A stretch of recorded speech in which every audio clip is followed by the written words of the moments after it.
Hello friends, welcome to our YouTube channel तैयारी beginners की। इस वीडियो के माध्यम से आपको रसायन विज्ञान के बहुत ही महत्वपूर्ण प्रश्न उत्तर देखने को मिलेंगे। पूरा वीडियो देखिए और चैनल को सब्सक्राइब भी कर लीजिएगा। पहला प्रश्न है, हाइड्रोजन के कितने समस्थानिक होते हैं? ए ऑप्शन है 1, बी ऑप्शन है 4, सी ऑप्शन है 3, डी ऑप्शन है 2। तो इसका सी ऑप्शन बिल्कुल करेक्ट हो जाएगा। सी ऑप्शन बिल्कुल करेक्ट हो जाएगा। ठीक है। हाइड्रोजन के समस्थानिकों की संख्या 3 होती है। हाइड्रोजन का प्रथम समस्थानिक प्रोटियम है, जिसमें न्यूट्रॉन नहीं होता है। हाइड्रोजन के 3 समस्थानिक कौन कौन से हैं, तो वो ये देखिएगा। H1H प्रोटियम कहलाता है, H12 ड्यूटेरियम कहलाता है और H13 ट्राइटियम कहलाता है, ट्राइटियम कहलाता है। ओके, ड्यूटेरियम हाइड्रोजन का वह समस्थानिक है जो भारी जल का निर्माण करता है। D2O का अणुभार 20 होता है तथा परमाणु रिएक्टर में मंदक के रूप में इसका उपयोग होता है। यह न्यूट्रॉनों की गति को कम करता है। ट्राइटियम रेडियो सक्रिय तत्व है जो हाइड्रोजन का तीसरा समस्थानिक होता है। CO, NaCl इन सभी के 2 समस्थानिक होते हैं। अगला प्रश्न है, 2 विलयनों को कब आइसोटोनिक कहा जाता है? तो ए ऑप्शन है उनका परासरण दाब समान हो, बी ऑप्शन उनकी सांद्रता बराबर हो, सी ऑप्शन है उनमें एक ही विलय घुले हों, डी ऑप्शन है उनका बाष्प दाब समान हो। तो इसका ए ऑप्शन बिल्कुल करेक्ट हो जाएगा। 2 विलयनों को आइसोटोनिक तब कहा जाता है जब उनका परासरण या ऑस्मोटिक दाब समान हो। 2 विलयनों में जब उनका ऑस्मोटिक दाब समान हो तब उन्हें आइसोटोनिक कहा जाता है। जब नींबू के रस को बेकिंग सोडा में मिलाया जाता है तब तीव्र अभिक्रिया के साथ बुलबुलों के रूप में CO2 गैस उत्पन्न होती है। जब क्षारक को अम्लीय विलयन में मिलाया जाता है तो विलयन का pH मान बढ़ जाता है। अम्ल के क्षारीय विलयन में मिलने पर विलयन का pH मान घट जाता है। दोनों लाइनों को बहुत अच्छे से समझिएगा। जब क्षारक को मतलब कि बेस को अम्लीय विलयन एसिडिक सॉल्यूशन में मिलाया जाता है तो विलयन का pH मान जो है बढ़ जाता है, और जब अम्ल को क्षारीय विलयन में मिलाया जाता है, बेसिक सॉल्यूशन में मिलाया जाता है, तो इसका pH मान घट जाता है। ठीक है। अगला क्वेश्चन है, किसी तत्व की परमाणु संख्या निम्नलिखित की संख्या के बराबर होती है? ए ऑप्शन है नाभिक के न्यूट्रॉन, बी ऑप्शन है नाभिक के प्रोटॉन, सी ऑप्शन है नाभिक परमाणु द्रव्यमान, डी ऑप्शन है वायतम कक्षक में इलेक्ट्रॉन। तो इसका बी ऑप्शन बिल्कुल करेक्ट हो जाएगा। किसी तत्व की परमाणु संख्या नाभिक के प्रोटॉन के बराबर होती है। किसी तत्व की परमाणु संख्या नाभिक के प्रोटॉन की संख्या के बराबर होती है। किसी तत्व के नाभिक में जितना प्रोटॉन होता है उतना ही इस तत्व के कक्षा में इलेक्ट्रॉन होता है, लेकिन न्यूट्रॉन की संख्या घटती बढ़ती रहती है। प्रोटॉन का नामकरण रदरफोर्ड ने 1919 में किया था। प्रोटॉन का द्रव्यमान 1.67 इंटू 10⁻⁻27 किलोग्राम होता है। ठीक है, ये डिजिट बिल्कुल एज इट इज़ याद रखिएगा। ऐसे ही पूछी जाती है कि निम्न में से प्रोटॉन का द्रव्यमान कौन सा है, तो इसमें ये द्रव्यमान ये है और कई ऑप्शन दिए होते हैं माइनर डिफरेंस पे, तो बस याद रखिएगा 10⁻⁻27 किलोग्राम, 1.67 इंटू 10⁻⁻27 किलोग्राम। हाइड्रोजन अर्थात प्रोटियम के परमाणु में न्यूट्रॉन नहीं होते हैं। विशेष रूप से प्रोटॉन तथा न्यूट्रॉन दोनों 3 क्वार्कों से मिलकर बने हैं।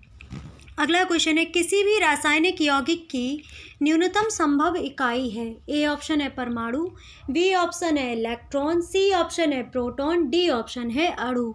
तो वीडियो पॉज कीजिए और इसका आंसर कीजिएगा।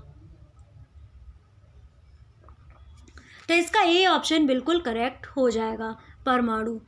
किसी भी रासायनिक यौगिक की न्यूनतम संभव इकाई परमाणु होती है। किसी पदार्थ का वह सूक्ष्म कण जो स्वतंत्र अवस्था में नहीं पाया जाता किंतु रासायनिक अभिक्रिया में भाग लेता है, परमाणु कहलाता है। किसी पदार्थ का वह सूक्ष्म कण जो स्वतंत्र अवस्था में पाया जाता है किंतु रासायनिक अभिक्रिया में भाग नहीं लेता, मॉलिक्यूल कहलाता है।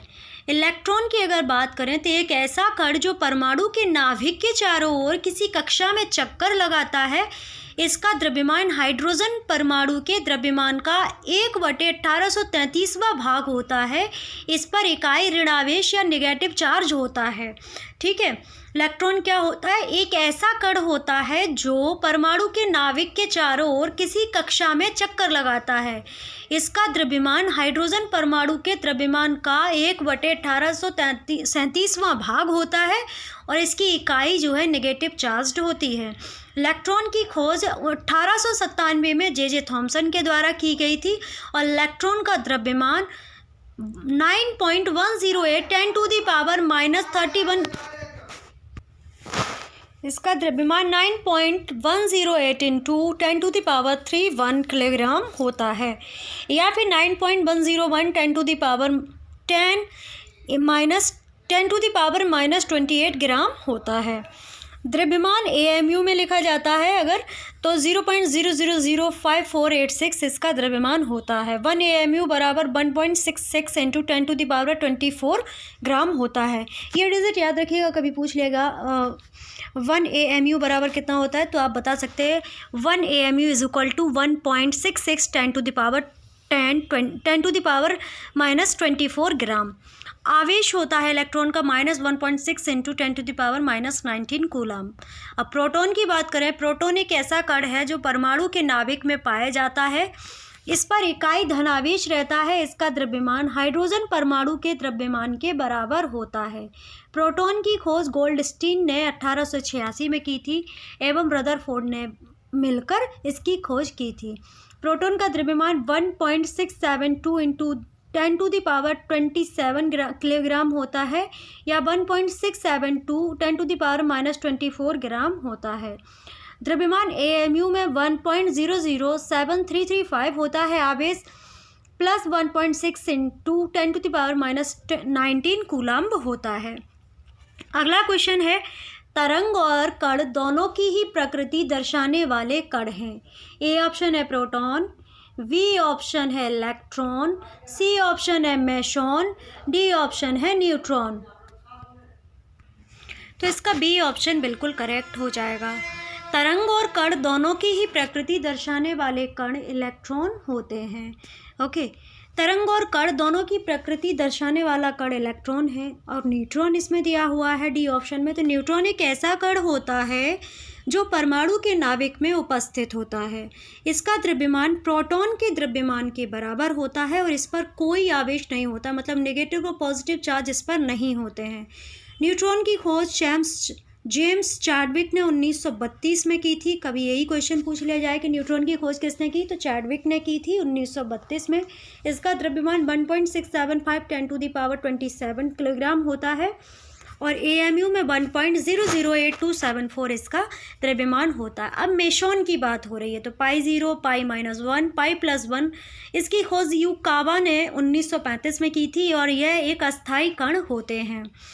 पाई, मेसॉन, बोसॉन और क्वार्क किसी मौलिक कण के प्रतिकण नहीं होते हैं।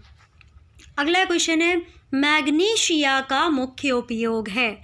ए ऑप्शन है मृदु विदेरक, मतलब कि माइल्ड लैक्सेटिव। बी ऑप्शन है प्रतिरोधी। सी ऑप्शन है प्रतिजैवक।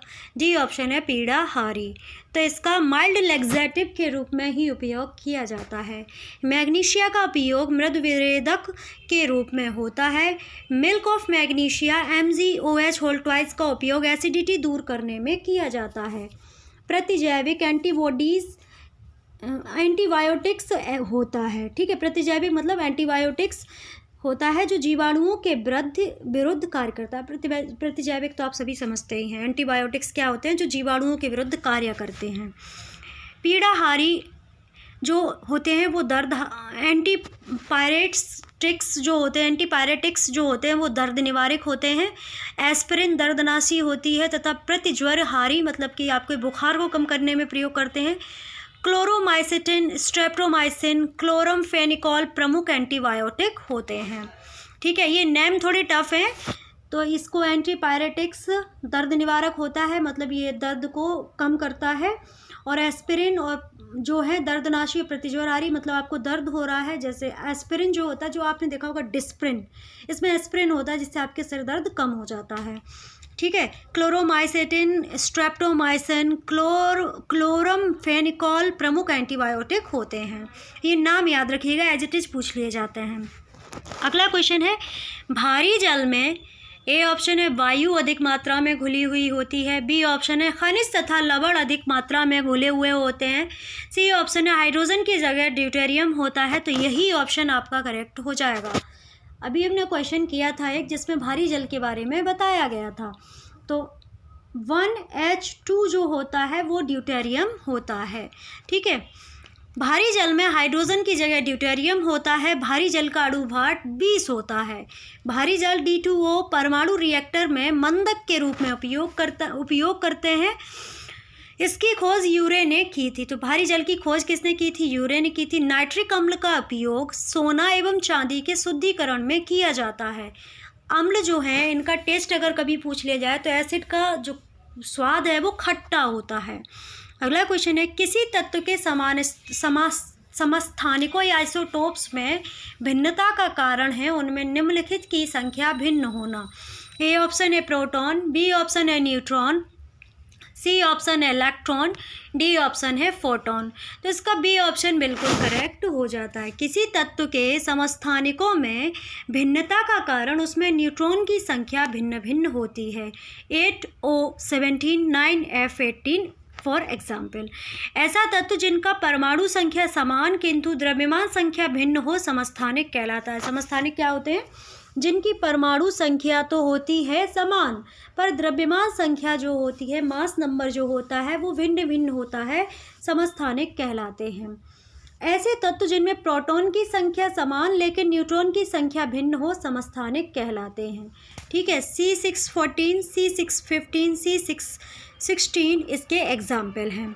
मेसॉन कॉस्मिक किरणों में सन 1947 में खोजा गया था। तो मेसॉन की खोज जो की गई थी किसके द्वारा की गई थी? अभी हमने आपको बताया था, एक क्वेश्चन में मेसॉन आया था तो उसको हम दिखा देते हैं आपको। तो मेसॉन की खोज 1935 में युकावा ने की थी। किसने की थी? युकावा ने। और ये क्वार्क, ये मेसॉन, बोसॉन और क्वार्क किसी भी मौलिक कण के प्रतिकरण नहीं है। और अभी जो क्वेश्चन था वो भी देख लीजिएगा। युकावा ने 1935 में मेसॉन की खोज की थी। किन में की गई थी? कॉस्मिक किरणों में। मेसॉन की खोज कॉस्मिक किरणों में की गई थी 1947 में। ओके, अगला क्वेश्चन है, हाँ एक लाइन और रहेगी। प्रोटॉन और न्यूट्रॉन को सम्मिलित रूप से न्यूक्लियन भी कहा जाता है। अगला क्वेश्चन है अपवर्जन या एक्सक्लूशन शब्द निम्नलिखित वैज्ञानिक द्वारा प्रतिपादित सिद्धांत से संबंध है। तो अपवर्जन का सिद्धांत किसने दिया था? अपवर्जन अगर आपने पढ़ा तो एकदम से आपको याद आ जाएगा पाउली अपवर्जन का नियम। तो ये ऑप्शन है पाउली। तो यही ऑप्शन आपका बिल्कुल सही हो जाएगा। अपवर्जन एक्सक्लूजन शब्द पाउली वैज्ञानिक द्वारा प्रतिपादित सिद्धांत से संबंध है। पाउली का अपवर्जन सिद्धांत क्या कहता है ये समझिएगा। किसी उपकक्षा में 2 इलेक्ट्रॉन की चारों क्वांटम संख्या समान नहीं होती। किसी उपकक्षा में 2 इलेक्ट्रॉन की चारों क्वांटम संख्या समान नहीं होती है। आइंस्टीन ने सिद्ध किया कि द्रव्यमान की क्षति होने से ऊर्जा उत्पन्न होती है। यदि द्रव्यमान की क्षति होती है तो ऊर्जा उत्पन्न होती है। और उन्होंने फॉर्मूला दिया था E=mc²। आपने 12th में अगर फिजिक्स पढ़ा होगा तो इस फॉर्मूला को बहुत पढ़ा होगा, जहाँ C का मतलब होता है निर्वात में प्रकाश का वेग और m होता है द्रव्यमान, E होता है ऊर्जा। न्यूटन के द्वारा गति का नियम प्रतिपादित किया गया। उन्होंने 1686 में अपनी प्रसिद्ध पुस्तक प्रिंसिपिया में पहली बार गति के नियम को लिखा था। तो न्यूटन, गति का नियम किसने दिया? न्यूटन ने दिया। उनकी प्रसिद्ध पुस्तक कौन सी है? प्रिंसिपिया। कौन सी सन में ये नियम दिया गया था? तो 1686 में ये नियम दिया गया था। न्यूटन के प्रथम गति नियम कौन से हैं? अगर कोई पिंड स्थिर है तो स्थिर रहेगा या एक सरल रेखा पर गतिशील है तो गति में रहेगा जब तक कि उस पर कोई बाह्य बल लगाकर उसकी स्थिति परिवर्तन ना कर दे। इसे जड़त्व का नियम या गैलीलियो का नियम भी कहा जाता है। जब कोई पिंड स्थिर है तो वो स्थिर ही रहेगा या समान रेखा में है तो वो समान रहेगा तब तक जब तक उसे बाहर से कोई बल ना मिले। ठीक है, तब तक उसकी स्थिति परिवर्तित नहीं होगी। इसे न्यूटन के प्रथम नियम या जड़त्व का नियम या गैलीलियो का नियम कहा जाता है। न्यूटन का द्वितीय नियम क्या कहता है? किसी असंतुलित बल द्वारा किसी पिंड में उत्पन्न किया गया त्वरण बल के समानुपाती तथा द्रव्यमान के व्युत्क्रमानुपाती होता है। किसी असंतुलित बल पर किसी पिंड में उत्पन्न किया गया त्वरण बल के समानुपाती तथा द्रव्यमान के व्युत्क्रमानुपाती होता है तथा त्वरण बल की दिशा में होती है F बराबर ma। अब न्यूटन का तृतीय नियम क्या कहता है? प्रत्येक क्रिया के बराबर परंतु विपरीत दिशा में प्रतिक्रिया होती है। प्रत्येक क्रिया के बराबर परंतु विपरीत दिशा में प्रतिक्रिया होती है। प्राकृतिक चयन का सिद्धांत चार्ल्स डार्विन द्वारा दिया गया था। ठीक है, अगला क्वेश्चन है Ca3PO4 होल ट्वाइस सूत्र वाले यौगिकों में निहित परमाणुओं की संख्या निम्नलिखित है। ए ऑप्शन है 5, बी ऑप्शन है 13, सी ऑप्शन है 12, डी ऑप्शन है 2। तो इसका बी ऑप्शन बिल्कुल करेक्ट हो जाएगा। Ca3PO4 होल ट्वाइस सूत्र वाले यौगिक के निहित परमाणुओं की संख्या 13 होती है। MgCO3 का उपयोग जिप्सम लवण बनाने में होते हैं। NaHCO3 का उपयोग बेकरी उद्योग में किया जाता है। D2O का प्रयोग न्यूक्लियर प्रतिक्रियाओं में किया जाता है। तो भारी जल का प्रयोग किस में किया जाता है? न्यूक्लियर प्रतिक्रियाओं में किया जाता है। अगला क्वेश्चन है साम्य अभिक्रिया A+B=AB प्लस ऊष्मा में अग्रवर्ती अभिक्रिया दर को निम्नलिखित द्वारा बढ़ाया जा सकता है। AB की सांद्रता को बढ़ाकर, बी ऑप्शन है ए की सांद्रता को बढ़ाकर, सी ऑप्शन है आपका उत्पाद AB को हटाकर। तो ये कथन दिए गए हैं, तो इसमें कौन सा कथन सही हो जाएगा? तो ए ऑप्शन है केवल 1, मतलब पहली बात बिल्कुल सही होगी। बी ऑप्शन है केवल 3, मतलब तीसरी बात जो उत्पाद AB को हटाकर बढ़ाया जा सकता है, तो ये सही होगी। सी ऑप्शन है केवल 1 और 3, और डी ऑप्शन है 2 और 3। तो इसका डी ऑप्शन बिल्कुल करेक्ट हो जाएगा। साम्य अभिक्रिया A+B=AB प्लस ऊष्मा में अग्रवर्ती अभिक्रिया दर को एक ही सांद्रता को बढ़ाकर एवं उत्पाद AB को हटाकर बढ़ाया जा सकता है। अगला क्वेश्चन है किसी तत्व के विभिन्न समस्थानिकों का निम्नलिखित समान होता है या होती है। पहली बात कही गई है परमाणु द्रव्यमान, दूसरी बात परमाणु संख्या, तीसरी कहा गया है कक्षक इलेक्ट्रॉनों का विन्यास। तो इसका सी ऑप्शन बिल्कुल करेक्ट हो जाएगा। दूसरा और तीसरा, किसी तत्व के विभिन्न समस्थानिकों का परमाणु संख्या यानी प्रोटॉन की संख्या समान होती है।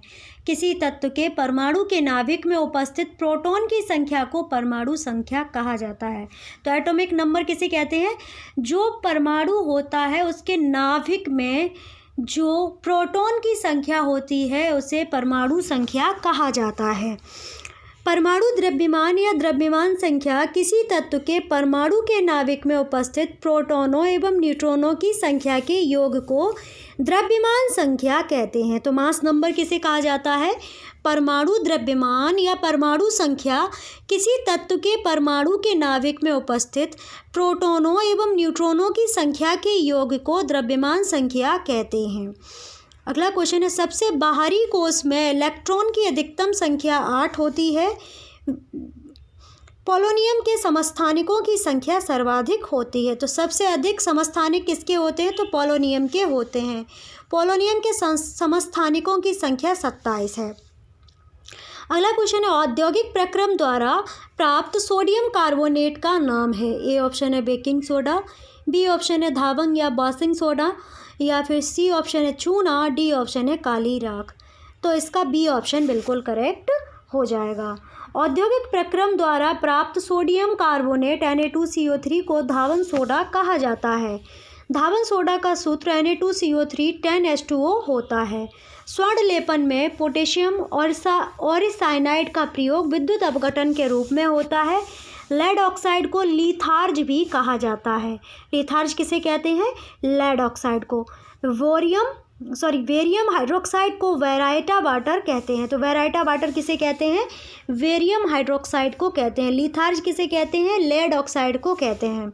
अगला क्वेश्चन है माइटोमाइसिन नामक प्रतिजैविक निम्नलिखित रोगों में से कुछ विशेष प्रकारों के उपचार में काम आता है। ए ऑप्शन है कैंसर, बी ऑप्शन है एड्स, सी ऑप्शन है पोलियो, डी ऑप्शन है सिफिलिस। तो ए ऑप्शन इसका बिल्कुल करेक्ट ऑप्शन हो जाएगा। कैंसर के उपचार में माइटोमाइसिन नामक प्रतिजैविक का उपयोग होता है। अब बी ऑप्शन आपका दिया है एड्स, तो एड्स की फुल फॉर्म क्या होती है? Acquired immuno deficiency syndrome. AIDS मानव प्रतिरक्षी तंत्र को प्रभावित करता है। अब इसमें सी ऑप्शन पोलियो दिया है, तो पोलियो निस्यंदी विषाणु द्वारा होता है। सिफिलिस ट्रेपोनेमा पैलिडम जीवाणु द्वारा होता है। तो सिफिलिस जो है किसके द्वारा होता है? ट्रेपोनेमा पैलिडम जीवाणु द्वारा होता है। अगला क्वेश्चन है, फेरिक ऑक्साइड में लोहे की संयोजकता है।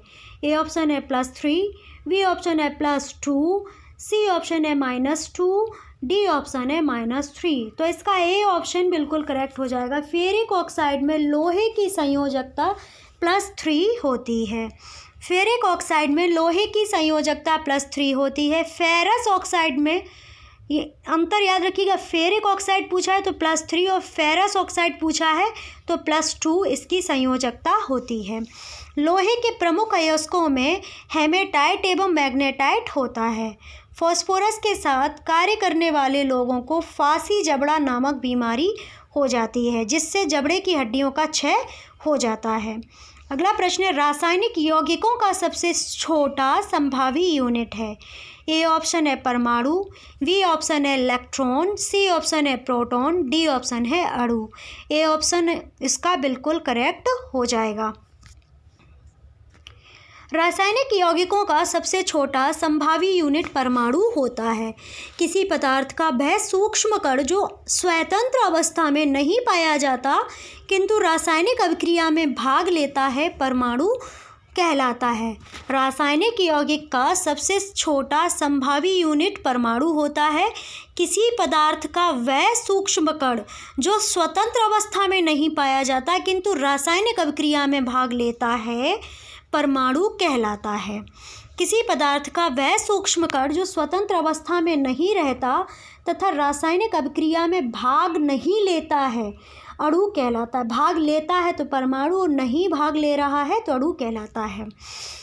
इलेक्ट्रॉन का आपेक्षिक द्रव्यमान नगण्य तथा इस पर आवेश -1 माना जाता है।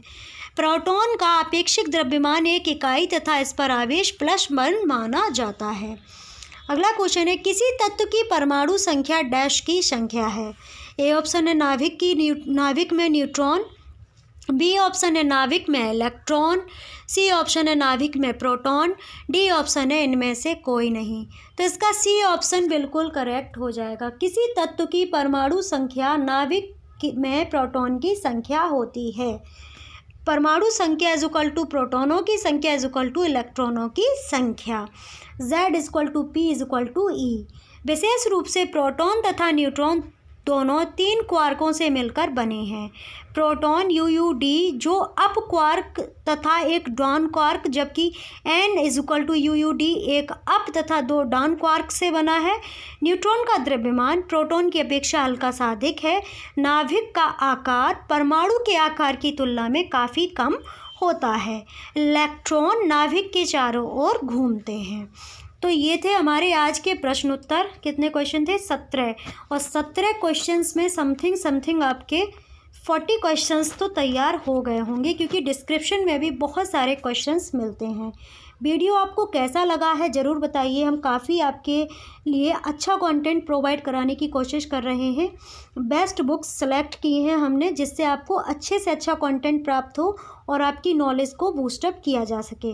आपको वीडियो कैसा लगा ज़रूर बताइए। लाइक कमेंट शेयर करने के साथ साथ चैनल को सब्सक्राइब कीजिए और बेल आइकन को प्रेस कर लीजिएगा। अगर आप ऑडियो सुनना चाहते हैं तो वीडियो के डिस्क्रिप्शन में आपको खबरी ऐप का लिंक मिल जाएगा, वहाँ से ज्वाइन कर लीजिए, फॉलो कर लीजिए।